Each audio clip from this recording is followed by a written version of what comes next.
nós estamos recebendo aqui a Silvia Lignon Carneiro. A Silvia é mestre em Educação, fundadora e diretora da Escola de Ensino Fundamental e Educação Infantil Amigos do Verde, a nossa querida e simpática Escola Amigos do Verde aqui de Porto Alegre. Muito prazer, seja bem-vinda, Silvia. Obrigada. A Silvia escreveu este livro aqui, Escola Amigos do Verde, Resiliência, Amorosidade e Ciência para a Sustentabilidade. Silvia, fala um pouquinho pra gente sobre pensamentos tóxicos. Como eles chegam até nós, como a gente cultiva esses pensamentos, Silvia, e como a gente pode fazer para administrar isso melhor na nossa vida? Bom, eu acho que isso é uma consequência desse nosso mundo, desse ritmo que a gente vem levando e da influência da mídia. E isso faz com que a gente cada vez mais se afaste da nossa essência, né? Então, acho que o importante é a gente estar conectado com os nossos sentimentos, com os nossos pensamentos de forma muito consciente. Que a gente possa fazer essa parada de pensamento que está o tempo todo nos imprimindo e nos exigindo. E isso é muito ruim, né? Porque a gente tem essa exigência de ser feliz, de estar correto o tempo inteiro, de ser perfeito.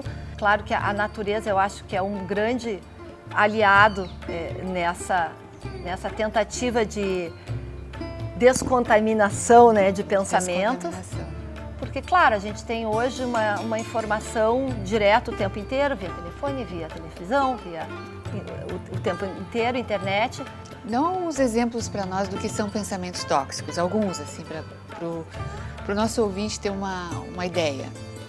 Eu acho que quando a gente está vendo, recebendo informações que não são adequadas, medo, sentimentos preconceito, inadequados, não éticos ou não felizes, eu acho que é momento de a gente parar e saber o que isso me pertence, o que isso não me pertence, o que eu quero disso, o que eu não quero, e exercitar essas escolhas.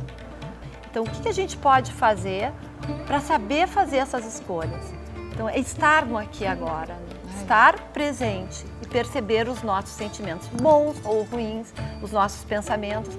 Eu acho que é um exercício diário que a gente tem que se permitir a isso. E de amorosidade com a gente mesmo, né? E de muito amor. Porque a gente estava falando sobre a questão das pessoas, às vezes, serem agressivas. Essas pessoas que estão agindo com agressividade com a gente, de uma forma desarmoniosa, enfim, muitas vezes são pedidos de amor. São pessoas que estão carentes, que estão desequilibradas e que estão precisando de um abraço ou ser simplesmente ouvidas.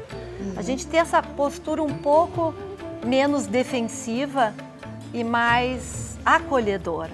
E isso serve também para pensamentos, porque muitas vezes a gente está conversando com uma pessoa, pode ser um familiar, um amigo ou uma pessoa, enfim, em um lugar público, e a gente está ouvindo essa pessoa, mas não está acolhendo esse pensamento. A gente acaba tendo o hábito de responder, ou não de complementar ou de acolher, mas de ou se defender, ou ainda se contrapor, ou colocar... Mas não participar ativamente. Porque, afinal de contas, a gente sabe que cada ser, e isso é muito positivo, né? Tem a sua história, tem seu momento diário, tem a sua vida. E poder entender a pessoa, ouvi-la a partir dela própria, ela como referência, é um exercício muito interessante. Eu vejo que você faz, já conheço a Escola Amigos do Verde, tive a oportunidade de algumas vezes de estar lá, e vejo que você faz um trabalho lá de muita amorosidade. Esse livro fala um pouco desse trabalho, mas você também trouxe outras peças aqui. Como que você interage com as crianças? Como que você consegue fazer as crianças saírem um pouquinho do quadrado da situação? Então, para isso, a gente faz muitas atividades de rituais de conselhos, de harmonizações. Aqui eu trouxe algumas materiais que a gente utiliza com as crianças. Oráculo do Pão. Oráculo do Pão.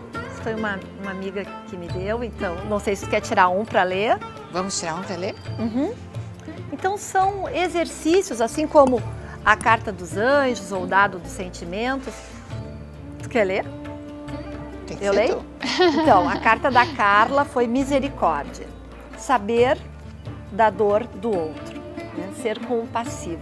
compreender a real necessidade do outro, interagir com o outro dentro de sua verdade e da dele, sentir-se parte da vida como um todo. Justamente o que a gente estava falando agora. Segundo, já a gente veio a falou explicação da pelo... carta.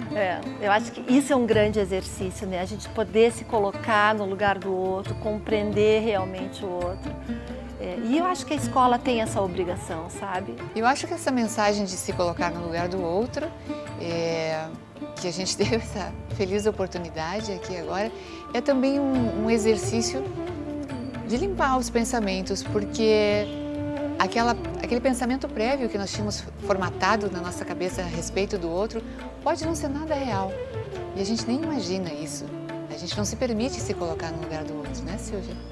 Exato, acho que é a questão que muitas vezes a gente não pergunta, né? Muito mais fácil perguntar, antes de a gente concluir alguma coisa, perguntar, mas como tu tá te sentindo? Isso ajuda também a limpar o planeta, é um ato de sustentabilidade, ecossustentabilidade. Exatamente, eu acho que a gente pensa sempre, pensar em ecologia, ecologia do ser, ecologia social e ecologia planetária. Exato. Então a gente pensar em todas essas dimensões de forma bem harmonizada, com menos certezas, porque as certezas elas nos judiam muitas vezes, né? Elas nos fazem muito mal. Então soltar as certezas e viver a aventura, né? De ser feliz, de aceitar as suas dificuldades, as dificuldades dos outros. Isso é... Ficou esse recado maravilhoso para você.